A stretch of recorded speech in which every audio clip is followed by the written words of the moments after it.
The horror genre has many different things associated with it, especially depending on what era in its history you're looking at. However, one of its most famous, or perhaps infamous, aspects is its use of gore and violence. There was even a time when the genre seemed to be relying almost exclusively on those very things, and most would agree it wasn't a very good time. But when used better, many would say it's what helps the genre stand out and can be a very effective way of getting a reaction from the audience.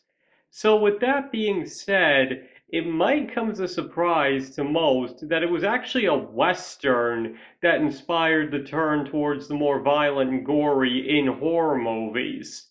But before we go any further, I would just like to warn you right now that there might be some minor spoilers ahead, so you might just want to be on the lookout in case you don't want anything ruined. This is the only warning I will be giving. Okay, so for a bit of a history lesson first, from 1934 to 1967, Hollywood was under a strict production code of censorship that prevented, among other things, too much violence, gore, or blood to be shown in movies. And that's what made the whole shooting a man and he just falls down dead with barely or no blood thing so popular, because it got the point across without showing anything graphic. However, after the code fell in '67 and the rating system was introduced, movies were about to take a darker turn.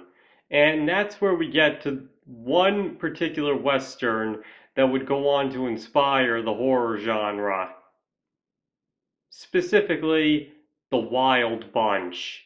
To this day, considered one of the bloodiest movies ever made, The Wild Bunch is a 1969 movie about a group of aging outlaws trying to get enough money to retire while at the same time also trying to accept that the Old West they once knew is dead and gone.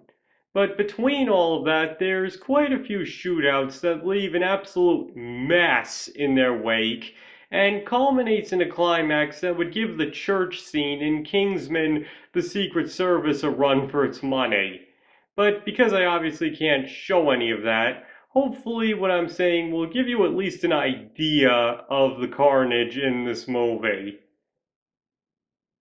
Now, keep in mind that before this, movies tended to be very shy when it came to violence and gore, even after the production code fell.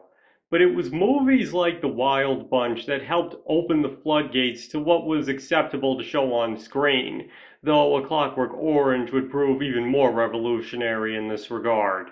But what's important about The Wild Bunch is why so much violence, blood, and just general gore was put into it in the first place. Because the director's goal with the movie was actually to disgust people.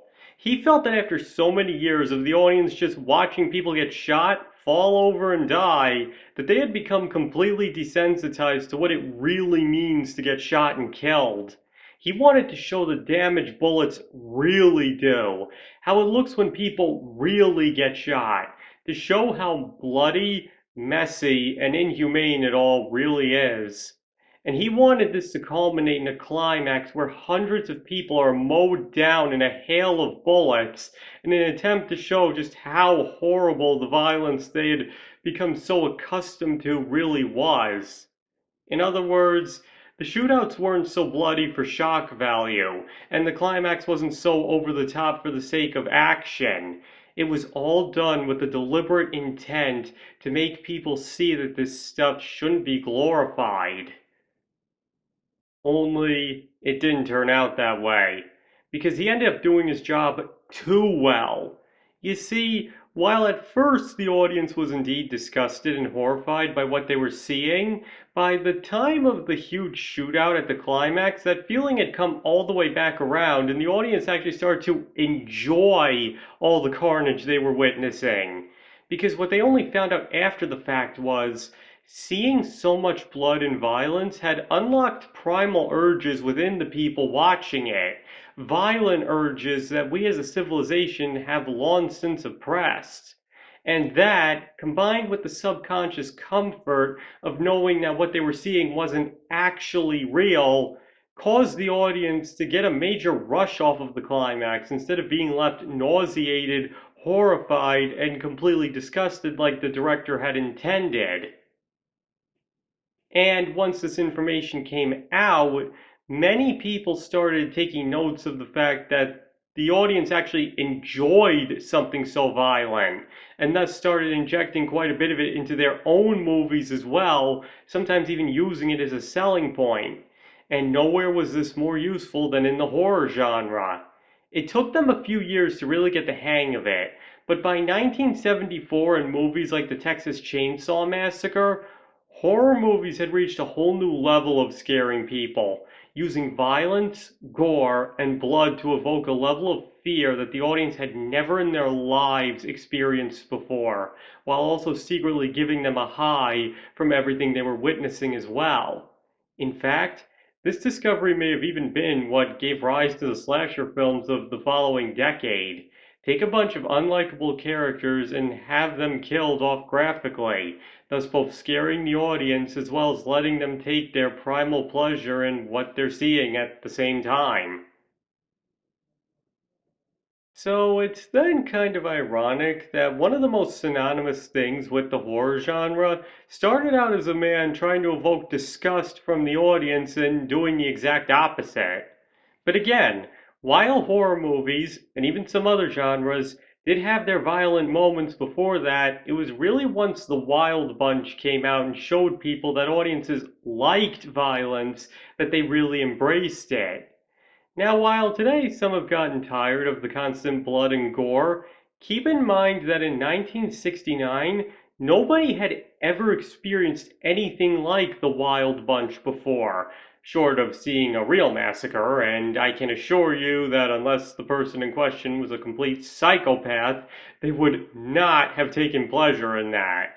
Because an important part about that is that the audience knew what they were seeing wasn't real, which is a major reason why they were able to get a high off of it. It was the perfect illusion of reality without it actually being real.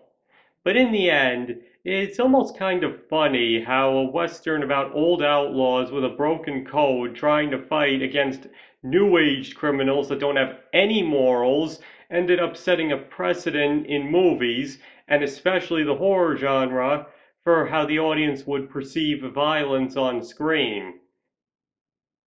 But that's not to say the director wasn't trying to say something worth saying. In fact, it's kind of sad that he was trying to wake people up to the horrors of violence and gore, and only accomplished in setting a wave of it that still hasn't fully subsided even 50 years after the fact. Though there is also the fact that many people have come to view violence in movies with disdain, and sometimes even see it as a cop-out for quality storytelling, which might indicate there could soon be a shift away from it in favor of the more nuanced scares of the 50s and 60s, but only time will tell. And of course, this whole conversation could open up a whole other can of worms about how right the director actually was, and how we as a society may have become too desensitized to violence. Again, unfortunately, partially because of his own movie, but I'm not even going to get into that.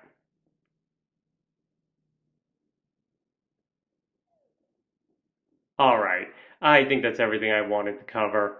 So now I want to hear what you think about all of this. Are you surprised by the results the Wild Bunch ended up having on both the horror genre and the audience in terms of how violent it was? Or do you believe the shift towards the more gory would have happened regardless of the revolutionary Western?